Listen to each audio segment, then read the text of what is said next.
지수 모두가 다 하락을 했는데 다만 낙폭은 좀 제한적이었어요. 그래서 뭐 그냥 딱 보자면 그냥 약보한 마감이다, 뭐 이렇게 정리가 될 것 같은데, 다우 지수가 0.6% 하락을 했고요. S&P 500이 0.4, 나스닥 지수는 뭐 0.08% 내렸습니다. 그러니까 나스닥은 뭐 거의 보합이고 다우존스와 S&P 500은 좀 소폭 내린 그런 국면인데, 오늘 증시에 있어서 핵심 키워드가 뭐야? 딱 하나만 꼽아봐 라고 한다면 국제 유가입니다.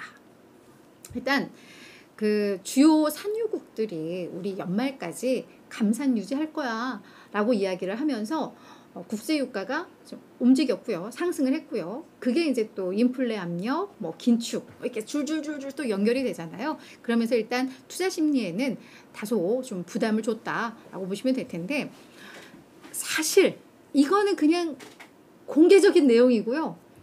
제가 그냥 보건데 국제유가 그동안 산유국들 이런 이슈 없어도 1% 오르기도 하고 2% 오르고 내리고 했었거든요. 그래서 지금은 사실은 재료의 공백 국면이었어요. 그러다 보니까 그냥 이 국제유가를 그냥 위로 끌어올린 게 아닌가라는 생각은 듭니다. 하지만 뭐 모두가 다 국제유가에 주목하고 있으니까 우리도 봐야죠. 한번 좀 보겠습니다. 일단 사우디아라비아가 연말까지 하루 100만 달러 감산을 지속하겠다라고 언급을 했습니다. 공식 발표를 한 건데요. 일단 7월에 우리 9월 말까지 하루 100만 배럴씩 감산할 거야 라고 했는데, 그걸 또 12월까지로 연장을 한 겁니다. 다만 매월 요 상황들을 좀 보면서 국제유가나 수급 상황을 보면서 요걸 이제 계속 재조정은 할 거야 라고 했는데, 요 자발적 감산이라 하면 뭐냐면 그 오펙 플러스 주요 산유국들의 모임인 오펙 플러스에서 우리 하루 200만 배럴 감산할 거야 라는 걸 계속 진행하고 있잖아요.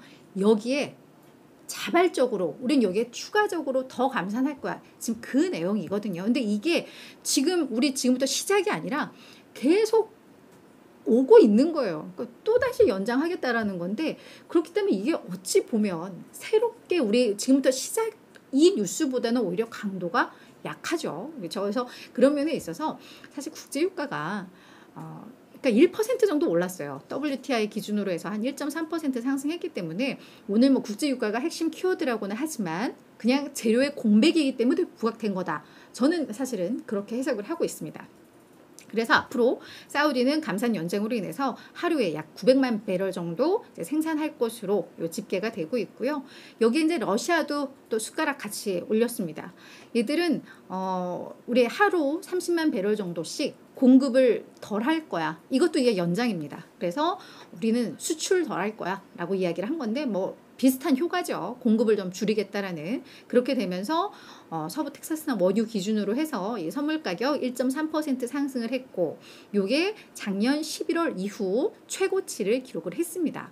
그러다 보니까 뭐 국제 유가에 민감한 에너지주들은 상승을 하고, 요거를 주요 비용 처리가 되는 뭐 항공주라던가 뭐 우리 이런 그 크루즈선들, 그런 기업들은 오늘 전반적으로 주가가 한 1, 2% 정도씩 하락을 했습니다.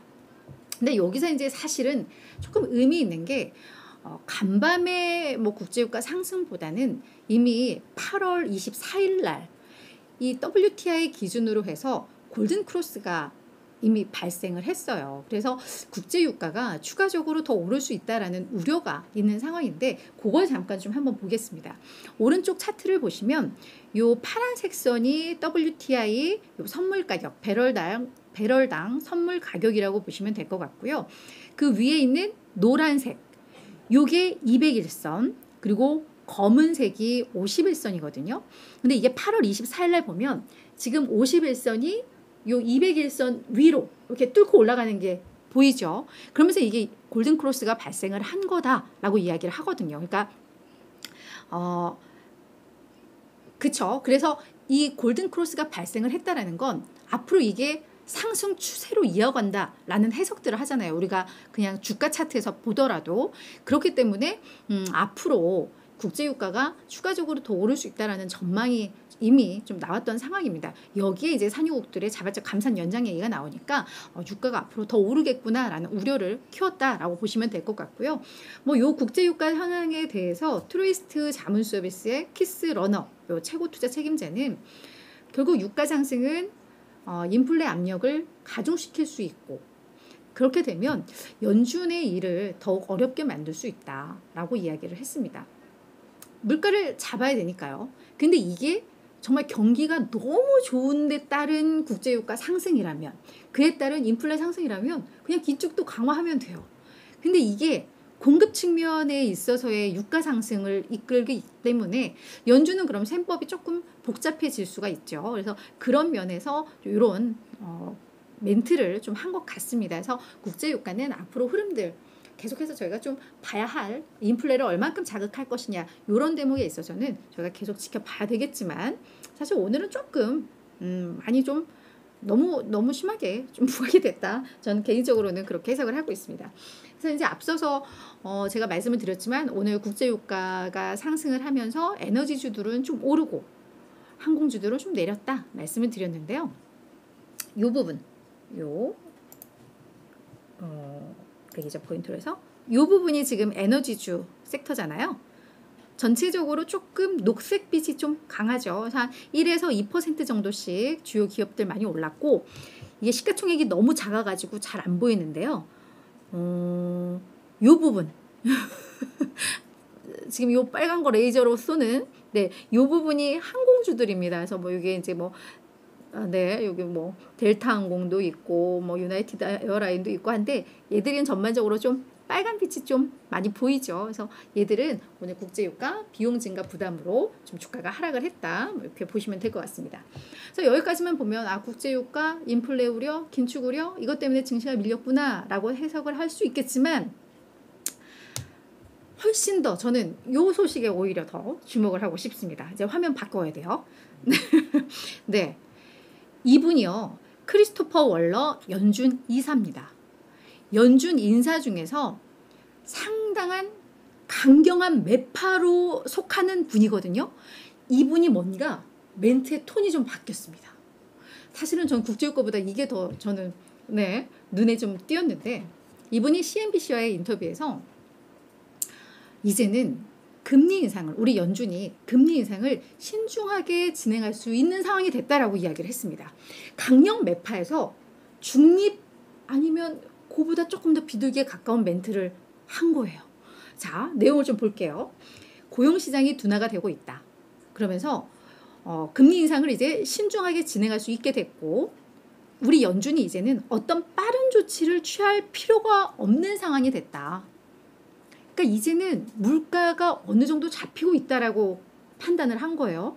그래서 이제는 그냥 앉아서 편안하게 좀 데이터를 기다리면 될 것 같다라고 언급을 했습니다.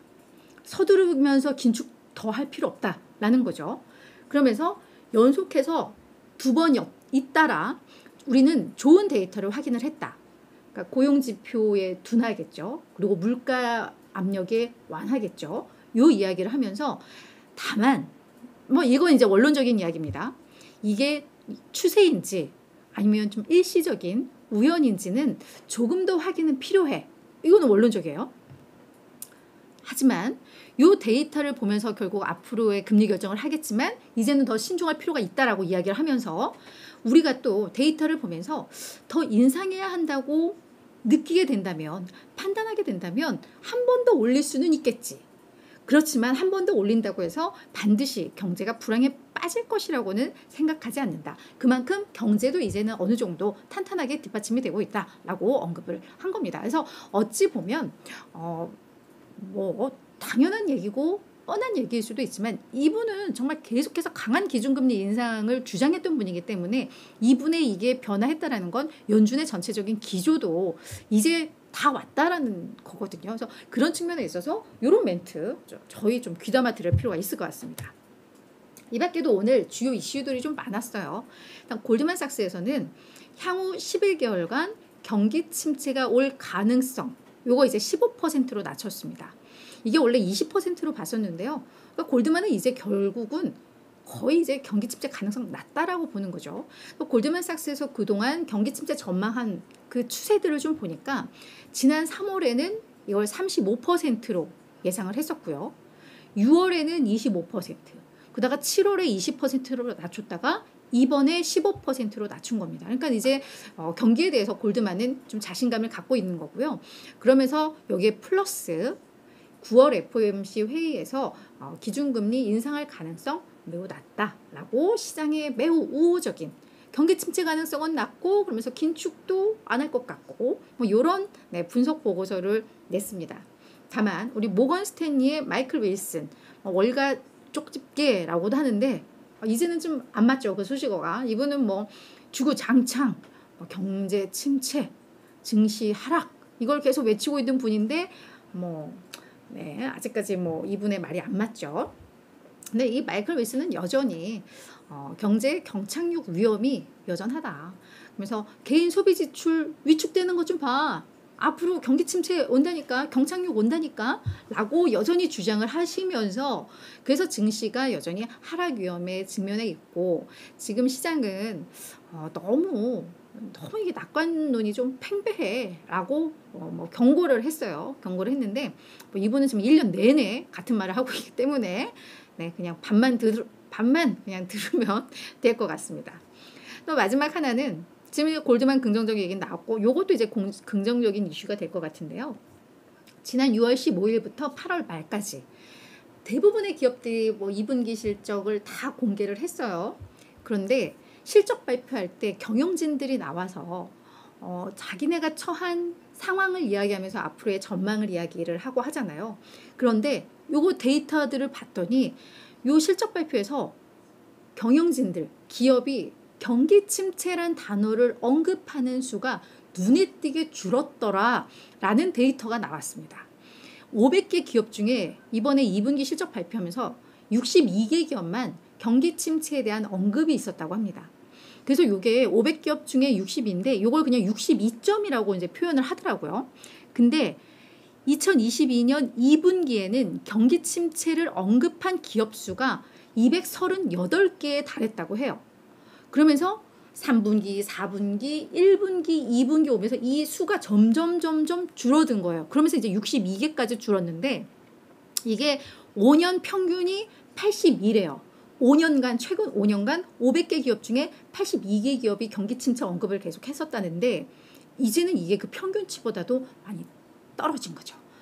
그러면 이게 무슨 얘기냐? 기업들은 실제 자기들이 경영을 하고 사업 활동을 하면서 오히려 이 체감도가 훨씬 더 높단 말이에요. 이런 이코노미스트들보다. 근데 이들 기업들이 경기 침체에 대한 언급이 많이 줄였다라는 거 나쁘지 않다. 경기 상황이 나쁘지 않다라는 걸 또 시사하는 대목입니다. 그래서 제가 어제 사실 기사에 쓰기도 했지만 월가에서 지금 2년 만에 EPS 전망치를 상향 조정을 하기 시작했다고 하거든요. 그래서 이런 면들에 있어서 앞으로 실적 모멘텀이 더 강화될 수 있고 경기에 대한 우려가 더 줄어들 수 있고 이런 점은 증시에 있어서 긍정적이죠. 그래서 일단 국제 유가에 우리가 증시가 발목이 잡혔지만 여전히 희망적인 요소들이 더 많다라는 거 오늘 이런 자료들을 통해서도 좀 확인이 됩니다. 그래서 오늘은 다소 부정적인 내용들도 있었지만 오히려 기대감을 가질 수 있게 하는, 그래서 9월 증시가 우리 생각보다 나쁘지 않을 수 있다라는 그런 또 많은 데이터들이 있다라는 거 말씀을 드릴게요.